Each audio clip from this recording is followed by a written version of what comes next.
What if I told you that the greatest battle you will ever fight in your life is not out there in the world, but right here in your mind? What if I revealed that everything in your life, everything you will ever become, every relationship you'll ever build, every dream you'll ever achieve begins with one simple thing: how you see it? Because everything in life begins with perception. The way you interpret what happens to you determines how you respond, and how you respond determines the outcome of your life.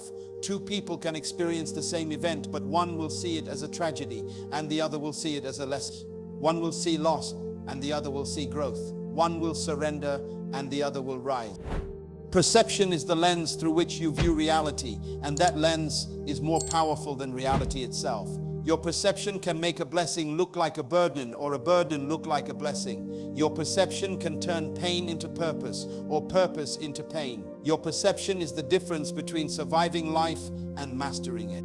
But here's what most people never realize: your perception is not fixed. It's not something that just happens to you. You create it. Every morning when you wake up, you decide what kind of world you will live in, not by changing the world, but by changing the way you see it. You decide whether to focus on what's missing or on what's already in your hands. You decide whether to see the obstacle or the opportunity hidden inside it. See, the world doesn't shape your thoughts. Your thoughts shape your world. And that's why the most dangerous thing you can ever lose is not money, not relationships, not even time, but your mind. Because once your perception is corrupted, your entire reality follows. If you think you are trapped, you will never search for the exit. If you think you are broken, you will never allow yourself to heal. If you believe life is against you, you will unconsciously sabotage every chance that's for you. The mind will always prove itself right. It's just waiting for you to tell it what to believe. You see, the mind is like soil. Whatever seed you plant will grow. If you plant doubt, you will harvest fear. If you plant gratitude, you will harvest peace. If you plant purpose, you will harvest destiny. The soil doesn't decide what grows, you do. And that's why perception is the starting point of transformation. Before you can change your life, you must first change the way you see your life.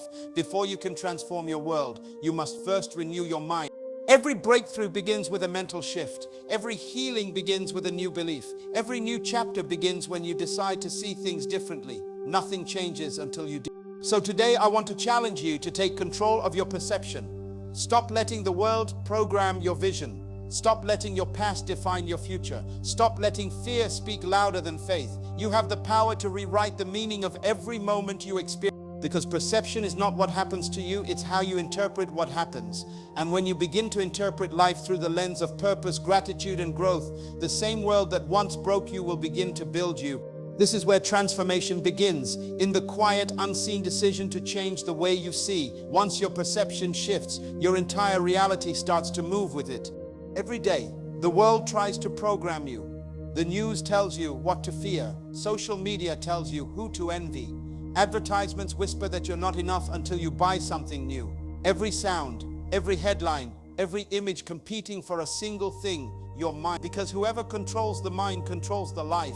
Most people don't even realize they've surrendered it. They wake up and before their feet touch the floor, they reach for their phone. Within seconds, they download thousands of opinions, comparisons, and distractions. Their mood, their focus, their self-worth, all shaped before they've even spoken to themselves. They spend the rest of the day reacting instead of creating, surviving instead of directing. But you were never designed to live as a reactor. You were designed to live as a creator. Your mind is not a garbage bin for the world's noise. It's the birthplace of vision, purpose, and power. Every great achievement in human history began as a single thought protected by someone who refused to let the world reprogram it. So ask yourself, who is speaking the loudest in your mind right now? Is it fear, reminding you of what went wrong before? Is it doubt, whispering that you're not ready? Or is it truth, the still, steady voice that says you were created for more than this? That voice is quiet, but it's powerful. And when you train yourself to listen to it, you stop echoing the world and start defining it. Here's the secret most people never discover. Your brain believes whatever you tell it most often. Repeat a lie long enough and it becomes your reality. But repeat truth long enough and it becomes your identity. That's why discipline of thought is the highest form of freedom. It's not about controlling the world around you. It's about mastering the world within you. The people who transform their lives are not the ones who have easier circumstances. They're the ones who take back authorship of their story. They stop letting past failures write the next chapter. They stop letting fear narrate their decisions. They stop letting temporary emotions dictate permanent directions. Every moment you spend feeding your mind with clarity and purpose is a moment you reclaim power. Feed it with faith and fear loses its grip. Feed it with gratitude and scarcity disappears. Feed it with possibility and limitation dissolves. Your mind becomes what you nourish it with. The world doesn't change when you shout at it to be different. It changes when you quiet yourself long enough to reprogram your thoughts. Because once your thoughts change, your emotions follow. Once your emotions shift, your actions evolve. And once your actions evolve, your life transforms. Everything you do in life is a reflection of what you believe about who you are. Every decision, every relationship, every dream you chase or abandon, all of it begins with identity. See, you'll never rise higher than the story you tell yourself. You can try to change your habits, your goals, your surroundings, but if you don't change who you believe yourself to be, the world will always pull you back to your internal image, because behavior follows belief. You don't act according to what you want. You act according to what you are. If deep down you believe you're unworthy, you'll sabotage every opportunity that tries to prove you wrong. If you believe you're unlucky, you'll ignore every blessing disguised as coincidence. If you believe success is for other people, you'll keep finding reasons to stay small. The mind is loyal, even to the lies that limit it. But here's the truth that changes everything. Identity isn't permanent, it's programmable. You built who you are through repetition, through the words you heard, the labels you accepted, and the stories you repeated. Which means you can rebuild yourself the exact same way. You can choose a new story. You can write a new definition. You can say, from this moment on, I am not who my past says I am. I am not the mistakes I've made. I am not the opinions of those who never understood my purpose. You are not broken. You are becoming. Every great transformation starts when someone decides to stop identifying with their struggle and start identifying with their strength. When they stop saying, I am lost, and start saying, I am learning. When they stop saying, I am weak, and start saying, I am rebuilding. Because identity is not what happened to you. Identity is what you decide to become in response to what happened to you. The person you are today is simply the result of repeated thoughts and emotions. You've practiced being this version of yourself. Every day you rehearsed it through words, through habits, through reactions. So if you can practice being this version, you can practice becoming a new one. It starts with small declarations, whispered in the quiet moments before the world begins to speak. You look in the mirror and instead of seeing everything you've lost, you start seeing everything you can still create. You begin to tell your mind a new story. I am not a victim. I am a student of life. I am not behind. I am preparing for my moment. I am not broken. I am rebuilding stronger than before. And little by little, your mind starts to believe you. The words you speak become the thoughts you think. The thoughts you think become the emotions you feel. The emotions you feel become the energy you project. And the energy you project becomes the reality you attract. That's how identity shifts, not through force, but through repetition. You don't need to erase your past. You need to reinterpret it. You don't need to forget your pain. You need to reframe it as proof that you survived. Because the truth is, you've already become someone stronger than you used to be. You've already endured storms that once terrified you. You've already overcome things that would have broken the person you once were. And that means transformation isn't something you're waiting for. It's something you've already begun. So now every morning as the sun rises, remember this: you are the author of your identity. You are the narrator of your story, and no one else gets to hold the pen. Let me tell you something powerful. Change doesn't begin in your thoughts. It begins in your emotions. You can speak all the affirmations you want. You can repeat positive words every morning. But if your heart still believes in fear, if your body still remembers the pain, your emotions will drag you back into the past, because your emotions are the anchor of your identity. Every emotion you repeat becomes a chemical pattern, and every pattern you repeat becomes a personality. That's why some people feel trapped in cycles they can't explain, because they're addicted to the emotions of who they used to be, addicted to worry, addicted to shame, addicted to the need to be in control. You don't just think your past, you feel it. You relive it in your body. You replay it through anxiety, hesitation, guilt, and until you change how you feel about your story, you'll keep recreating it. So if you truly want to become new, you must first release the emotional signature of the old you. That means forgiving what hurt you. It means letting go of the tension you hold in your chest every time you think about what went wrong. It means allowing yourself to feel the sadness, the anger, the loss, but not to live there anymore. Because healing doesn't mean you never feel pain again. It means pain no longer controls your decisions. It means peace has more authority than your past. Listen carefully, you can't think your way into peace. You have to feel your way into it. You have to practice gratitude until it replaces anxiety. You have to breathe through the discomfort until your nervous system learns safety again. You have to teach your body that the future is not a threat. Every time you choose peace over panic, you're reprogramming your emotional DNA. Every time you pause instead of react, every time you breathe instead of break, every time you forgive instead of fight, you are rewriting your identity at the cellular level. Because your emotions tell your brain who you believe yourself to be. When you wake up and decide to feel grateful, even when nothing is perfect, you're telling your brain, I am safe, I am capable, I am guided. When you walk into uncertainty with courage, you're telling your brain, I trust the process. And over time, your brain begins to match your emotional truth. The neurons rewire, the hormones balance, the body relaxes, the new you begins to take root. That's why the Bible says, be still and know that I am God. Stillness is not the absence of movement, it's the presence of surrender. It's the quiet moment when your heart finally stops fighting what God is trying to heal. And maybe that's where you are right now, tired of running, tired of pretending, tired of carrying the old emotions that no longer belong in your new season. Maybe you've been trying to fix your life with your mind when what you really need to fix is the rhythm of your heart. So let's slow down. Let's breathe. You don't have to rush a healing. You don't have to force your breakthrough. Just start creating space, emotional space for peace to live in you again. When you release the emotion, you release the old identity. When you release the old identity, you make room for God to reveal the new one. And in that space, something beautiful happens. You stop chasing change and start embodying it. You stop begging for transformation and start living it. You stop fighting for control and start walking in surrender.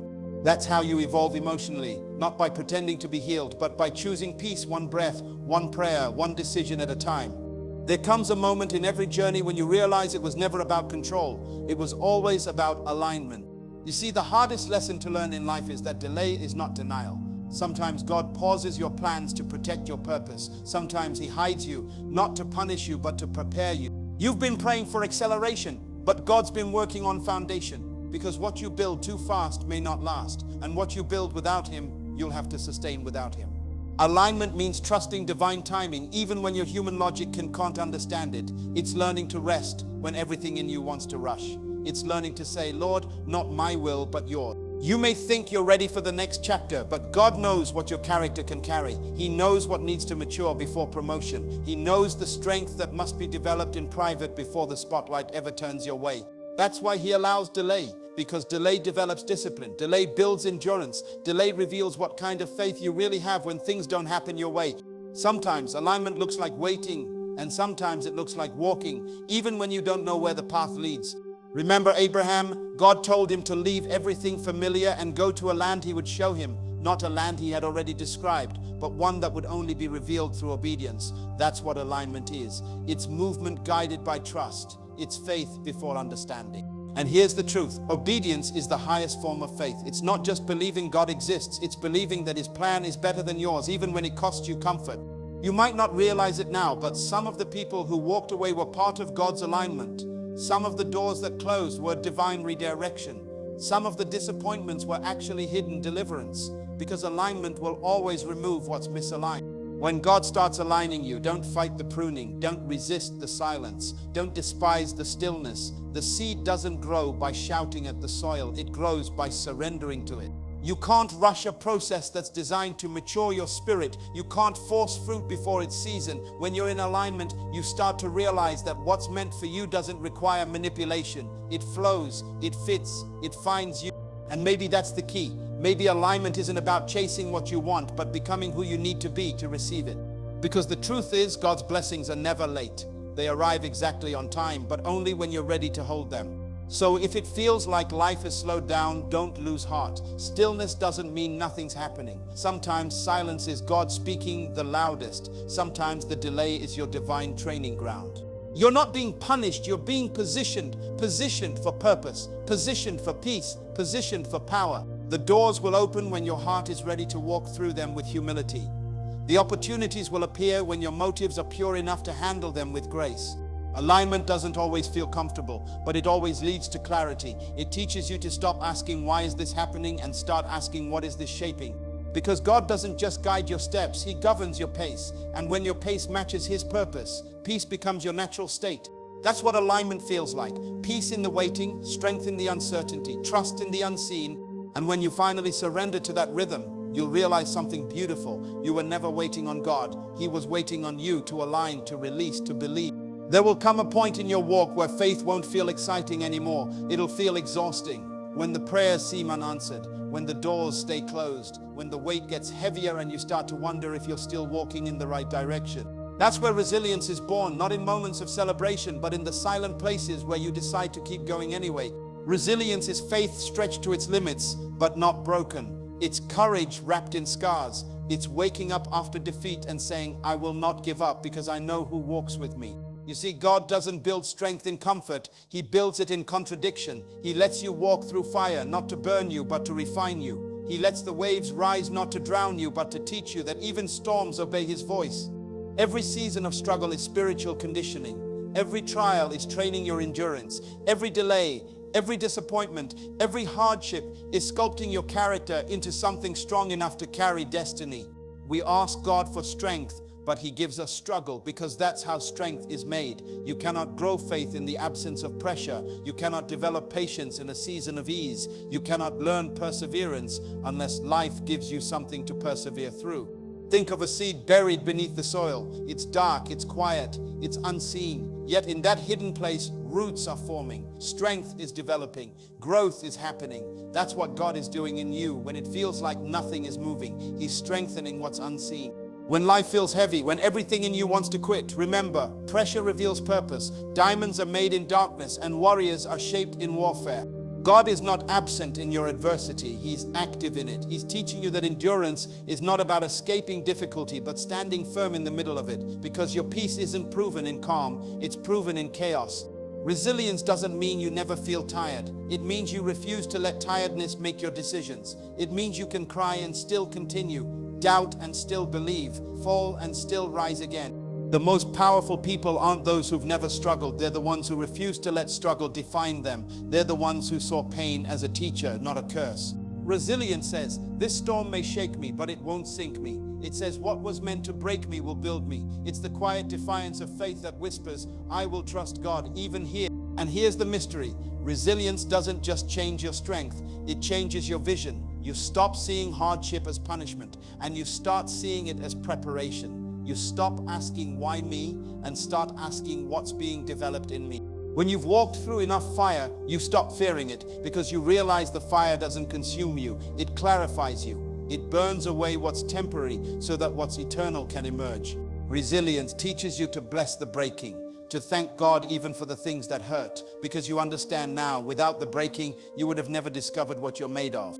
God doesn't promise to keep you from the storm. He promises to sustain you through it. He doesn't promise an easy path. He promises a victorious one. And victory doesn't always look like escaping the battle. Sometimes it looks like standing through it with peace still in your heart. The enemy wants you to believe that difficulty is evidence of God's distance, but in reality, difficulty is often evidence of His development. He's refining you for greater things, stretching your faith, deepening your roots, expanding your capacity to carry blessing. So don't despise the pressure, embrace it, because pressure reveals potential, resistance builds resilience, and resilience prepares you for revelation. The moments when you feel weakest are often the moments heaven is watching closest. You're not losing, you're growing, you're not failing, you're being fortified. Every tear is watering a harvest you haven't seen yet. Every setback is shaping a strength you'll soon need. Every unanswered prayer is creating deeper dependence on the one who never fails.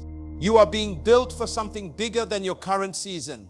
You are being trained to stand in storms others would run from. You are being molded into someone who can walk through fire and come out refined, not ruined. Resilience is not about escaping pain. It's about finding purpose in it. It's about standing in the middle of chaos and declaring, even now, God is good. And when you reach that place, that sacred, unshakable place, nothing external can move you, because your peace is no longer dependent on what happens around you. It's rooted in the one who lives within you. At some point in the journey, after the storms and the silence, you begin to ask the question that echoes through every human heart. Who am I really? Not who people said you were, not who the pain tried to make you, but who you truly are in the eyes of the one who created you. Because everything changes when you remember who you are. The greatest attack of the enemy has never been on your circumstances. It's always been on your identity. If he can make you forget who you are, he can make you live beneath your potential. He can make you chase validation instead of walking in purpose. That's why he attacks your confidence. That's why he plants doubt. That's why he tries to make you compare your journey to others. Because comparison kills calling. It shifts your focus from what God's doing in you to what he's doing for someone else. But here's the truth. Purpose is not a competition. Destiny is not a race. You don't need to outshine anyone. You were designed to fulfill a specific assignment only you can carry. You were never meant to be a copy when God created you as an original. The moment you stop comparing and start becoming, everything changes. The noise quiets, the pressure lifts, and you start to hear that still small voice whisper, "You are mine, you are chosen, you are enough." You see, identity doesn't come from performance, it comes from presence. It's not earned, it's revealed. It's discovered in stillness, in intimacy, in the moments when you realize that before you ever did anything for God, he already loved you completely. You don't need to prove your worth. It was established the moment he breathed life into you. You don't need to chase significance. You already carry it because you were made in his image. The world will try to define you by titles, by success, by failure, by what you've achieved or what you've lost. But God defines you by truth, and his truth never changes. He calls you chosen when others call you forgotten. He calls you redeemed when the world calls you broken. He calls you victorious even while you're still fighting battles. When you know who you are, your posture changes. You stop begging for acceptance and start walking in authority. You stop seeking permission and start living with purpose. That's what happens when identity aligns with destiny. Clarity replaces confusion, peace replaces striving, and obedience becomes natural. You no longer live to impress. You live to impact. You no longer chase applause. You chase assignment. You no longer worry about recognition because you understand that being known by heaven is greater than being noticed by men. The moment you grasp your true identity, fear loses its grip because fear feeds on uncertainty and identity brings certainty. You know whose you are. You know why you're here. You know that every season, even the hard ones, are part of your refinement, not your rejection. Your value doesn't decrease because others don't see it. A diamond doesn't stop being valuable because it's buried in dirt. It just means it hasn't been discovered yet. So stop dimming your light to make others comfortable. Stop questioning your worth because of temporary rejection. You are not defined by who walked away. You are defined by who stayed, and God never left. He's been there through every failure, every tear, every setback, waiting for the moment you'd look up and remember, I am his. That realization changes everything. When you live from identity instead of insecurity, you stop chasing what you already possess. You stop striving for love you already have. You start operating from fullness, not from lack. And when you live from fullness, you become unstoppable because you're no longer performing, you're expressing purpose. You're no longer asking, am I enough? You're declaring, I was chosen for this. So today, remind yourself, you are not your mistakes. You are not your past. You are not the opinions of others. You are a reflection of divine intentionality. You were designed with destiny in mind. You carry God's image. You carry his spirit. You carry his authority. And when you finally walk in that truth, everything about your life begins to align, your posture, your peace, your purpose, because identity is the foundation of calling. And when you know who you are, you'll never again settle for anything less than what you were created for.